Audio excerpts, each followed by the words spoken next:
Kanina ka pa engineer? Kadating ko lang. O Forma, kumusta? Oh, hindi na nasira yung makina. Kaya pala sir, spark plug. Spark plug lang pala.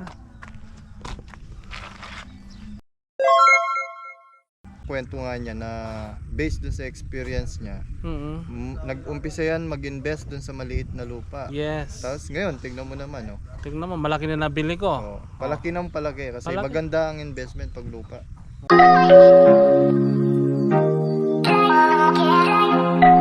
Maganda ang magiging cut nito pagdating po ng ng subdivision plan. Maganda yung magiging mga cut.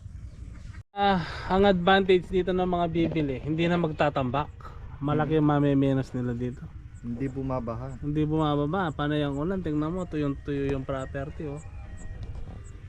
Dun sa mga kabilang yung papasok dun sa mga lupa dun sa bandang papuntang Baluto, Concepcion. Lubog. Lubog yung mga lupa doon pero dito mataas eh. Mataas yung lupa dito sa bandang Escaler at Telemundo. Mataas na yung lupa. Kulang pa ng tubig. Kasi makikita mo boss, yung 'di ba may tulay doon? Yung pataas na tulay. Ibig sabihin pataas din yung lupa. Kasi pataas yung tulay eh. Okay. Kaya tayo Yung tuloy na doon, no? Oo, yung tulay doon. Pataas na ganyan.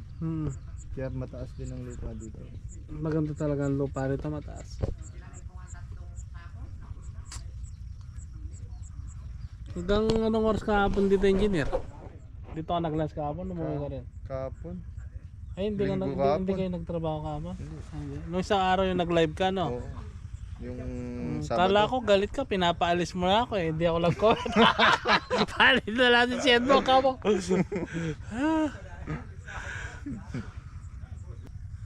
Ang luwang, no? May sa hektare ito eh. Maluwang na. 11,126. Maluwang. Maluwang. Mga cut. Nandito yung natin, yung location plan. Pakikita ko na lang sa full screen. Isa pa, engineer, pagka talagang dito na-develop na to, sigurado yung kasunod nito magsisi-develop din, no? Oo, magtataas yung kaya habang magbaba pa yung dito. Mag-invest ka lang, no? Mag-invest ka na. Magandang investment to dito. Habang Mura pa. umpisa. Oo. Umpisa pa lang kasi kapag na to, tinatawag nilang basal. Pag nabasal na, yan, tataas na lahat ng halos lupa dito. Kumbaga sa pre-selling pa lang yan. Kaya kung gusto mong mag-invest ng lupa sa isang semi-subdivided lot, dito ka na mag-invest. Huwag ka na mag-invest sa mga masyado nang mahal yung mga lupa ngayon ng mga subdivision.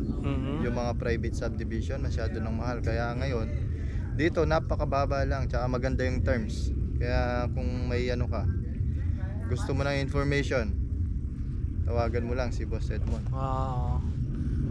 Para mabigay namin sa yung quotation. May palawanag namin sa mga amenities dito. Maganda yung terms niya.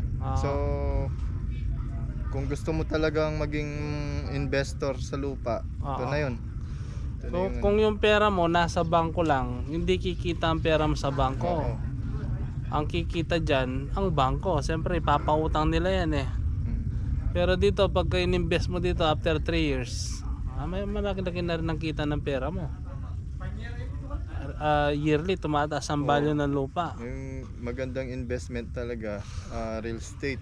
Real estate. Kaya kung ibabangko mo lang din yung pera mo tapos gagamitin lang yung pera mo para ipautang sa mga ibang tao, dito mo na lang ibangko yung pera mo, i-invest. Dagdag ko lang, engineer, no? Nagsimula tayo sa isang lote lang. So bumili tayo, then binenta. Tingnan mo. True experience yan, boss. Kay Boss Edmond, no? Nakwento nga niya na based dun sa experience niya, nag-umpisa yan mag-invest dun sa maliit na lupa. Yes. Tapos ngayon, tignan mo naman, no? Tingnan mo, malaki na nabili ko. Palaki ng palaki kasi Palaki. maganda ang investment pag lupa.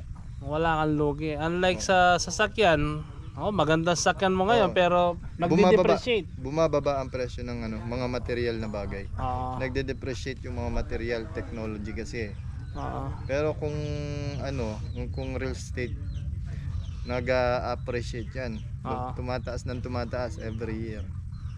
Kaya ang ano namin, ang payo namin sa lahat ng mga nanonood, no. Kung di man kayo makabili dito sa property dito, ang pinaka good investment na pwede naming i-offer is yung bumili kayo ng mga real estate. Tama, tama. So, sa panahon ngayon, no, pinakamayaman si Manny Villar sa Pilipinas. Oo, kasama siya sa Forbes, kasama na siya dito sa Pilipinas. Saan siya yumaman? Sa real estate. Oo, sa real estate. Oh, Sir Manny, baka naman. Manny Villar, minsan pasyal ka rito. Develop na natin lahat 'to, gawin natin Bria.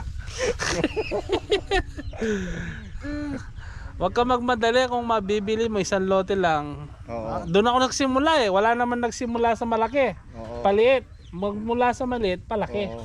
Oo. Ikaw lang yung magpapalago Oo. nung binili mo. Lahat naman nagsisimula sa pinakamababa, maliit, pinakamaliit. Oo. Hanggang palaki ng palaki, hanggang pataas ng pataas yung progress mo. Mm-mm. Huwag ka lang magmamadali kasi lahat ng mga bagay hindi minamadali. Tama. Slowly but surely. Ang kagandahan nito, engineer, no? Binibigay natin ng installment. Oo. So walang walang interest. Yung terms. In dito. terms.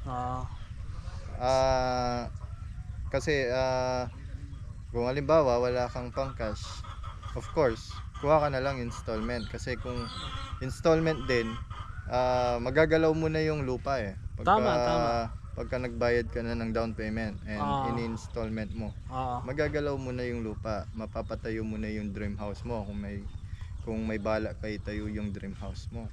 Antimano, ire-ready na natin yung lahat ng buon dito, planchado na yun. Oo, planchado na yung Basta yung dito, magiging limits ng property mo. basta dito parang sindayan na bangus eh. Tatanggalin na namin lahat yung tinik. Tatayuan Susubo mo na lang. Susubo mo na lang. Oo. Tsaka bibigay namin talaga yung pinakamagandang talaga yung property na napili ko. Talagang maganda, hindi siya binaba. Unang-una, wala kang tatambakan dito. Mataas yung lupa. Malaking factor na 'yan. Oo. Pangalawa, may right of way. May right of way ka. Sementado. Hindi ka dadaan ng maputik o rough road. Sementado, develop yung right of way. Yung mga ibang mga developer, may pangalan sila kaya mahal. Yung sa atin, small times lang. Oo. So mas malaki ang tipid mo compare sa bibili ka doon sa mga may pangalan. Low profile pa lang po tayo. Ah. Kaya ganyan lang po yung prices namin. Yes. Pero yung binibigay nilang amenities, parang parehas din, di ba? Opo. May semento, nakasemento ang daan. Yes, cemented yung daan, perimeter fence, no. Tapos may mga light post ka. So may drainage din. May drainage din. Yun din kasi ang mahalaga sa isang semi subdivided, yung drainage system. Kaya may drainage dito actually. So kung yun nga, mag-i-invest ka na rin dito na lang. Tama. Dito na lang kay Boss Edmond. Tapos gated pa, no? Yung entrada nila dito, walang makakapasok, kundi exclusive lang sa mga lot owner na bumili sa property ko. Yes, may gate tayo, no? May gate tayo na kayo lang ang makakapasok just in case. Ilan lang yung lote na to? Nabilang mo ba, boss, kung ilan? Nasa yung 38 lang to. 38 lang na katao yung makakapasok dito. Kung sakaling ma-full load yung ma-full book yung lupa, no? 38 lang kayo na lot owner na makakapasok dito sa private. Actually, halos private na siya eh kasi kung 38 lang kayo papasok. So, magiging maginhawa yung nyo, yung mga amenities na sakop ninyo. Actually, yung pisang ko, 4 na binili eh. 4 na, boss? Oo. Dapat Nag-invest na siya. Yan yung nag-invest. good investor pagka ganun. Hindi ko na i-mention kung anong pangalan. Nasa US na pinsan, Yes. magandang ginawa mo, San. Sir, tama. Naniwala ka sa akin. investment mo. 4 yung kunin mo. Actually, no, nag-down na siya eh. Oh, habang- Nag-uulog na siya. Habang mababa pa. Very nice yung naging decision mo Mm, sa investment. tama, tama. A few moments later.